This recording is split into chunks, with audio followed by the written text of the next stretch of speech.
Então vamos para o momento da palavra. Como anteriormente havia dito, Evangelho de Mateus, capítulo 5. Você que vai nos acompanhar pela live, está ao vivo, que Deus te abençoe.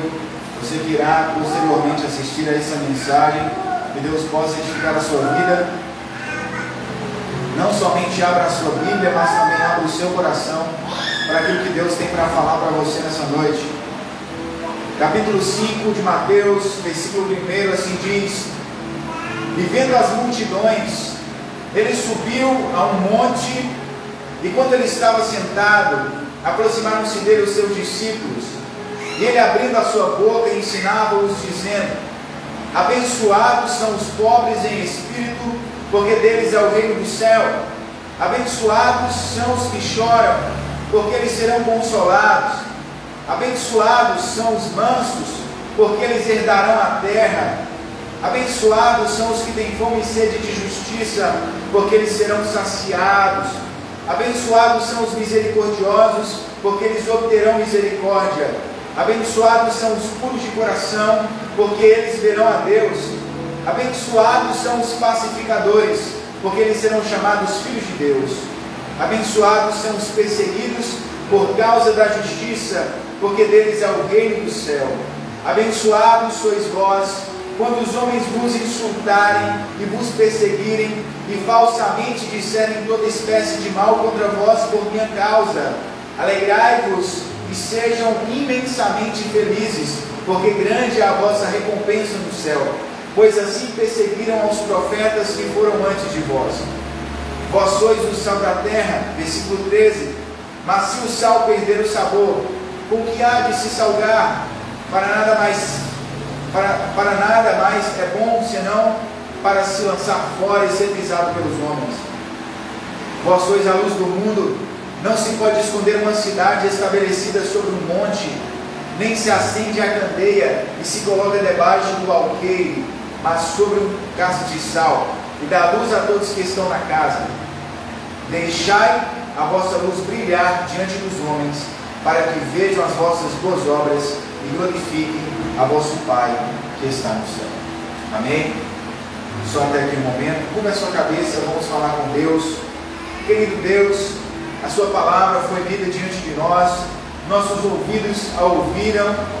Meu Deus, que essa palavra venha de encontro ao nosso coração, conforme a necessidade de cada um de nós. Nós queremos pedir ao Espírito Santo que seja o nosso professor, o nosso guia nessa noite, que o Senhor venha desvendar os nossos olhos para que possamos contemplar as maravilhas da sua lei, as maravilhas da sua palavra. Desvenda, Senhor, os nossos olhos, Pai. Pai, visita o nosso coração, tira toda ansiedade, toda preocupação. Meu Deus, que a sua palavra venha mais uma vez inundar o nosso coração, que a sua palavra venha encher o nosso coração e que possamos, meu Deus, nos alegrar no Senhor, em nome de Jesus. Amém. Evangelho segundo Mateus. Mateus era um apóstolo de Cristo, um dos 12. Esse evangelho foi escrito entre os anos de 55 e 57 depois de Cristo. E eu quero destacar aqui a palavra sal e quero destacar também a palavra luz, que foram as palavras-chave desse texto que nós lemos. A palavra sal no original grego é hala, e tem o significado de sal e também de mar, ou seja, de água salgada. Já a palavra luz no grego é phos, que dá origem à palavra fósforo e também à palavra foco, um feixe de luz. E Jesus vai falar justamente desses dois elementos que compõem o caráter do cristão. E é esse o tema da nossa mensagem: os dois aspectos da identidade cristã. O sal, desde a antiguidade, ele foi utilizado como instrumento para não perecer alimentos, um instrumento de conserva. E Jesus, ele vai pegar coisas que eram corriqueiras do dia a dia, o sal e a luz, no caso, a candeia. Os antigos romanos, eles acreditavam que o sal, ele tinha um sinônimo de sabedoria. Tanto é que eles faziam um ritual nas crianças, quando eram pequenas, que eles colocavam sal na boca, para que não faltasse a sabedoria àquela criança durante a vida. Estou falando só uma prática de quanto que a humanidade utilizava o sal. Os antigos egípcios também utilizavam o sal para embalsamar o faraó. E eles também consideravam o sal um elemento sagrado. Os árabes também, na pessoa de Maomé, consideram também o sal um elemento sagrado. Os gregos também, juntamente com os romanos, quando iam oferecer sacrifícios aos seus deuses, eles colocavam o sal sobre a cabeça dos animais que iriam oferecer. Pastor, o que o senhor quer dizer com isso? O que eu estou falando é que o sal, não o sal físico apenas, mas Jesus está usando o sal como uma figura de influenciador. Onde você coloca o sal, ele vai influenciar o ambiente que ele está. Se você coloca sal demais em uma comida, ninguém vai aguentar comer, porque ela está salgada. Mas veja só como o sal tem a capacidade de influenciar. Se você enche um prato de comida e coloca uma colher de sopa de sal, não tem quem come aquele prato de comida com apenas uma colher de sopa de sal. Assim tem que ser a vida do cristão, do mundo, porque nós somos sal e luz deste mundo. O sal, ele tem a capacidade de preservar. Assim a igreja tem a capacidade de preservar a sociedade. A igreja é uma agência de Deus nessa terra para fazer com que a terra seja mais parecida com o céu. A igreja foi chamada para influenciar o mundo. A igreja foi chamada para levar o Evangelho de Jesus Cristo àqueles que estão perdidos, àqueles que precisam ouvir a mensagem. Só que essa contracultura que Deus traz, porque o Evangelho ele é uma cultura que vai contra a cultura desse mundo. Jesus veio estabelecer uma cultura, porque o pecado ele é um comportamento. Não se engane, o pecado é um hábito. E na vida do cristão, o pecado tem que ser erradicado. A partir do momento que você entrega a sua vida a Cristo, o sal de Cristo tem que estar na sua vida. Tem que haver uma diferença. O sal de Cristo tem que estar no seu coração, temperando as suas emoções, temperando os seus sentimentos, temperando os seus pensamentos, para que Deus sinta o sabor da sua vida nessa terra. Você sabia que Deus a todo momento Ele experimenta a nossa vida? Em outras palavras, de que forma estamos vivendo para agradar o nosso Deus? O que Deus espera de nós é que o sigamos, é que o busquemos, para que sejamos mais e mais parecidos com Ele. Falamos um pouco do sal, agora vamos falar um pouco da luz. Jesus vai dizer que este mundo é tenebroso, é cheio de trevas.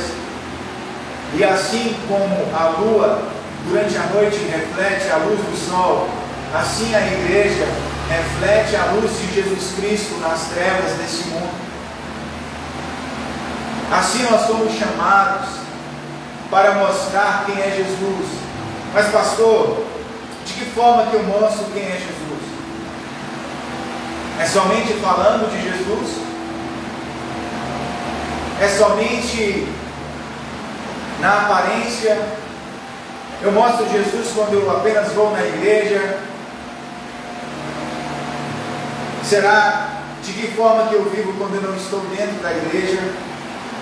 Como é a minha vida lá fora? Você tem sido sal e luz no seu trabalho?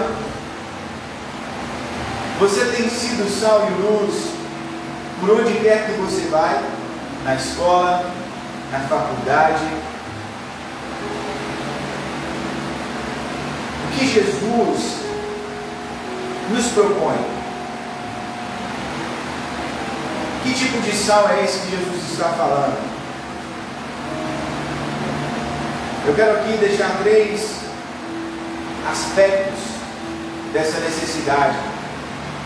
O tanto que o mundo precisa da igreja, o tanto que tem pessoas lá fora que precisam ouvir a palavra de Deus e ver a manifestação da palavra de Deus na sua vida. Por que, pastor? Porque as pessoas precisam ver a diferença. Por que muitas pessoas não acreditam mais? Porque não vê a diferença na vida daquele que se diz seguidor de Jesus, naquele que se diz cristão. E Jesus vai deixar aqui para nós o primeiro aspecto do caráter cristão. É que você, quando você está inserido neste mundo, você tem a capacidade de retardar, ou seja, de fazer com que demore a degeneração da sociedade. Você já imaginou se a palavra de Deus não fosse pregada, como estaria a sociedade hoje?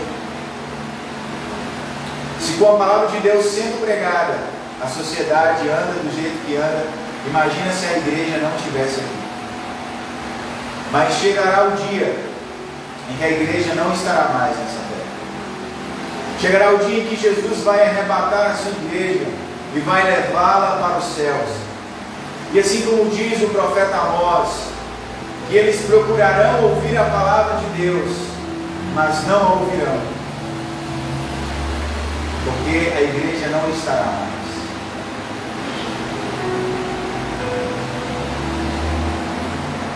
Então, a igreja, comparada como elemento do sal, de que forma que nós podemos influenciar o mundo? Quando Jesus veio, será que ele usou alguma espada? Será que Jesus usou algum exército para vencer o pecado, para vencer o inimigo? Quais foram as armas que Jesus usou? Sim, Jesus usou uma espada, mas a palavra de Deus é a espada de Deus. A espada que Jesus usou para triunfar sobre o mal é a palavra de Deus. E essa espada nós temos que usá-la todos os dias. Um segundo aspecto, para que você tenha uma vida temperada com esse sal de Jesus, que é capaz de influenciar o mundo, é se você é humilde. A humildade, ela cabe em qualquer lugar. Porque em todo lugar que você for, vai ter uma autoridade hierárquica ali. Se você está na rua, você vai encontrar o guarda de trânsito, ele é uma autoridade. Se você vai para a escola, você vai encontrar o professor, o diretor, o coordenador. São autoridades. Qualquer lugar que você for vai ter uma autoridade. Por isso nós precisamos ser humildes. Por isso, quando uma pessoa chegar diante de você com arrogância, não revide. A Bíblia diz: não retribua o mal com o mal, mas seja humilde. Fique em silêncio.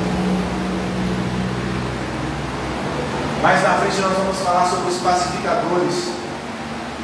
É dessa forma que nós vamos influenciar o mundo. Mas só que isso é fácil? Não é fácil. Quando uma pessoa te distrata na sua frente, quando uma pessoa diz muitas coisas para você que você não merece ouvir, De repente o seu ego começa a ferver e dentro de você parece um vulcão. Você tem que descarregar também, porque você recebeu. Mas vamos olhar o exemplo de Jesus. Jesus, ao ser injuriado, ele ficou calado. Os soldados romanos colocaram uma coroa de espinhos na cabeça de Jesus e pegaram um pedaço de madeira, um caniço,